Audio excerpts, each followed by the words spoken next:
राधे राधे दोस्तों। देखिए, एक मेरे जानकार हैं जो कि डाइवर्स कोर्ट के अंदर हैं। वो मेरे पास कई बार आते हैं। वो कहते हैं कि यार भैया, आजकल तो काम बढ़ता जा रहा है। मैं उनसे पूछता हूँ कि क्या हाल चाल है। बोले पूछो मत, काम बढ़ता जा रहा है। तो मैंने जानकारी कही। बोले पहले की, जब उन्होंने कई बार बताया कि बोले पहले ऐसी स्थिति नहीं थी। आजकल के नव युवक नव युवतियां जो है, छोटी छोटी बातों में ही डाइवोर्स लेने के लिए पहुंच जाते हैं। थोड़ा भी धैर्य उनमें नहीं होता है। हम उन्हें समझाने का खूब प्रयास करते हैं और इसी प्रकार केसेस बढ़ते जा रहे हैं। देखिए, ये सब क्यों हो रहा है, क्यों नहीं हो रहा है। मैं आपको एक घटना जो बताने जा रहा हूँ इसी संदर्भ में है कि जहाँ पर एक सास के द्वारा अपने बहू के प्रति इतना अच्छा व्यवहार किया गया कि वो बहू जीवन भर उस बात को याद रखती है। आज भी जब वो सोचती है तो वो गदगद हो जाती है। देखिए, सास को भी ये समझना चाहिए कि बहू जब आती है, एक नए घर से आती है, नए परिवेश से आती है। जीवन भर हम एक छोटे से कॉलेज में भी एडमिशन लेते हैं, हम एक स्कूल में एडमिशन लेते हैं, तो वहाँ का नई स्कूल का जो परिप्रेक्ष्य होता है वो अलग होता है, वहाँ का एनवायरनमेंट अलग होता है।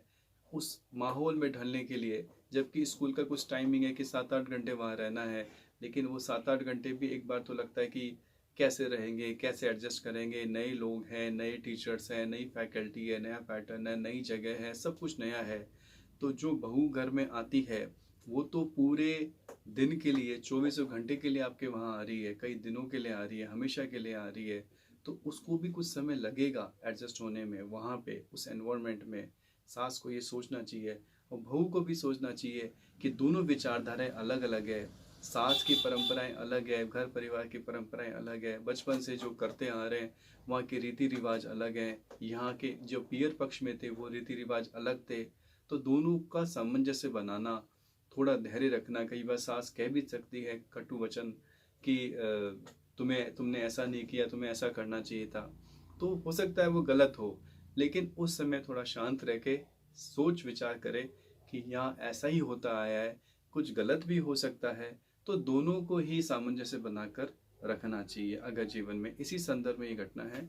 देखिए, लेखक जिसने ये गीता प्रेस कल्याण पत्रिका में ये घटना लिख के भेजी है, उसने बताया कि मेरी नई नई शादी होके आई थी, मैं घर में नहीं थी और डरी डरी सी रहती थी, सहमी सहमी सी रहती थी, कहीं मुझसे कुछ गलती ना हो जाए।